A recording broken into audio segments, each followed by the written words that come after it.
जय शिवराय मित्रांनो, मी आनंद आणि स्वागत आहे तुमचं पुन्हा एकदा आपल्या यूट्यूब चॅनलमध्ये.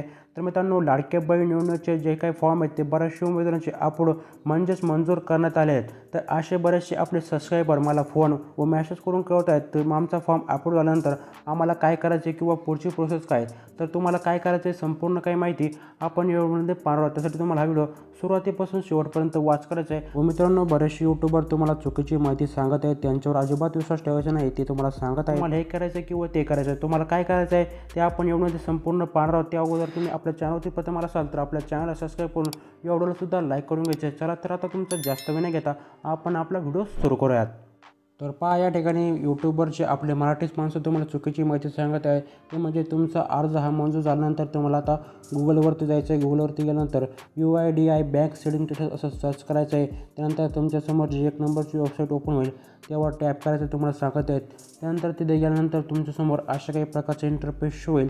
तर इथे जाऊन तुम्हाला आता एक मेनू दिसेल, तो म्हणजे बँक सेटिंग स्टेटस. या बटनावर तुम्हाला टॅप करून घ्यायचं आहे असं ते तुम्हाला सांगत आहेत. तर ते बटनावर गेल्यानंतर तुम्हाला तिथे तुमचा आधार कार्ड क्रमांक व कॅप्चा टाकायचं सांगत आहेत. कॅप्चा कोड व्यवस्थित टाकून झाल्यानंतर तुमच्या मोबाईलवरती तुम्हाला एक OTP येत असतो.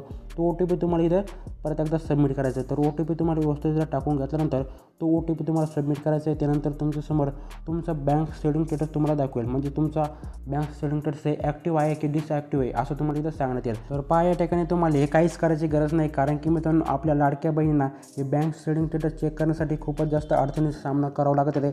मित्रांनो, तुम्हाला हे काही करायची गरज नाही, कारण की मित्रांनो तुम्हाला यूट्यूबवरची अतिशय चुकीची माहिती देत आहे. तुम्हाला असं काही करायची गरज नाही, कारण की मित्रांनो तुमचा फॉर्म अपलोड म्हणजे मंजूर झाला आहे. याचा अर्थ असा आहे का वरती गेल्यानंतर तुमचा फॉर्म हा तिथं चेक झाला आहे, तुमचा आधार कार्ड बँकेला लिंक आहे किंवा तुमचं सर्व माहिती व्यवस्थित फिल केली, इथं तुमचं वरती जाऊन सर्व चेक झालं आहे. तुम्हाला काही करायची गरज नाही, कारण की मित्रांनो तुमचा फॉर्म एकदा अपलोड झाला म्हणजे तुमचा फॉर्म सक्सेसफुली तुम्हाला 1,500 रुपये मिळणार आहे. मित्रांनो, आता हे 1,500 रुपये कधी मिळतील? 15 ऑगस्टला मिळतील की किंवा आपल्या रक्षाबंधनाला मिळतील, अशी कोणती आपल्याला ऑफिशियल अपडेट आली नाही. जशी ऑफिशियल अपडेट येईल तुम्हाला कळवण्यात येईल. त्यामुळे मित्रांनो तुम्हाला अफवावर अजिबात विश्वास ठेवायचा नाही व इतर कोणतीही माहिती तुम्हाला चेक करायची गरज नाही. आणि बाकीचे यूट्यूबर तुम्हाला अजिबात विश्वास ठेवायचा नाही, तुम्हाला अतिशय चुकीची माहिती ते सांगत आहेत. तर मित्रांनो, असं होता माहितीपूर्ण व्हिडिओ जर तुम्हाला अतिशय महत्त्वपूर्ण वाटला असेल तर नक्कीच हा व्हिडिओ तुमच्या मैत्रिणींसोबत शेअर करा, जेणेकरून त्यांना पण कळेल.